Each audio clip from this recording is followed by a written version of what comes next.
ગુજરાતીમાં ઉખાણા સાંભળ્યા હશે ઘણા, પણ વેદોમાં ઉખાણા, વેદોમાં પહેલી એવા દર્શન આપણે ક્યારેય નહીં કર્યા હોય. તો આવો આજે એવા 2 દિવ્ય મંત્રોના દર્શન કરીએ, જેમાં પ્રશ્ન છે અને એ પ્રશ્ન પછી એનો ઉત્તર આપવામાં આવ્યો છે. તો ઋગ્વેદમાં પણ આ મંત્ર છે અને યજુર્વેદમાં પણ આ મંત્ર છે. પહેલા મંત્રના દર્શન કરીએ. 4 પ્રશ્ન પૂછ્યા છે પહેલા મંત્રમાં. કહે છે પહેલો પ્રશ્ન, કહસ્વિદ એકાકી ચરતી. કોણ એવું છે કે જે હંમેશા એકલા વિચરણ કરતા રહે છે? બીજો પ્રશ્ન છે, ક ઉસ્વિદ જાયતે પુનઃ. કોણ એવું છે કે જે ફરી જન્મ લે છે? ત્રીજો પ્રશ્ન છે, કિમસ્વિદ હિમસ્ય ભેષજમ.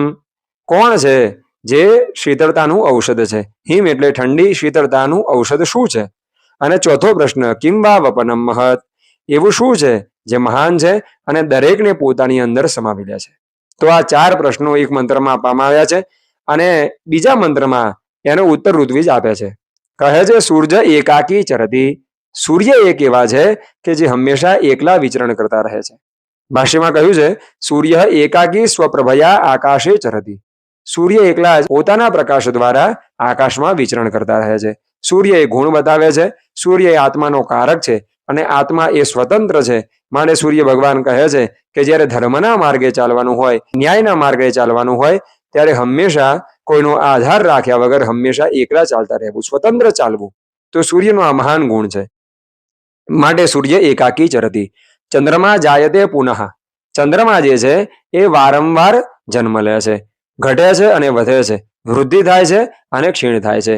એવી જ રીતે જીવનમાં ચંદ્રમા એ મનનો કારક છે અને મન એ પરિવર્તન છે. આ સુખ અને દુઃખનું પણ આવું છે. દુઃખ આવે ત્યારે ઘણીવાર સુખની પણ પ્રાપ્તિ થાય, સંકટ આવે એટલે ઉન્નતિ પણ થાય, અમાસ આવે એટલે પૂર્ણિમા પણ થાય. તો આ ચંદ્રમાનો ગુણ છે જે વારંવાર જન્મ લે છે. અગ્નિ હિમસ્ય ભેષજમ. અગ્નિ જે છે એ શીતળતાનું ઔષધ છે. શીતળતા એટલે અજ્ઞાન અને અગ્નિ છે એ જ્ઞાન છે. માટે અજ્ઞાનને દૂર કરવા માટે અગ્નિની, યજ્ઞ નારાયણની ઉપાસના કરતા રહેવું, તો જ્ઞાનની પ્રાપ્તિ થાય. એવું આ મંત્ર આપણને શીખવાડે છે. એવું શું છે જે મહાન છે અને દરેકને પોતાની અંદર સમાવે છે? તો કહે છે ભૂમિ આવપનમ મહત.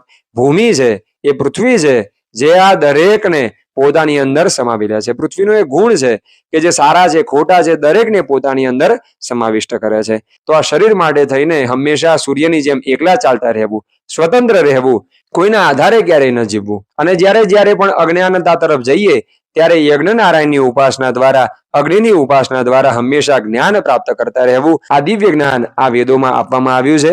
આ ઋષિમુનિઓએ નાના નાના મંત્રો દ્વારા આપણને દિવ્ય વૈદિક સિદ્ધાંતોના જ્ઞાનનું વર્ધન કરવા વાળા આ દિવ્ય મંત્રો આપણને આપ્યા છે.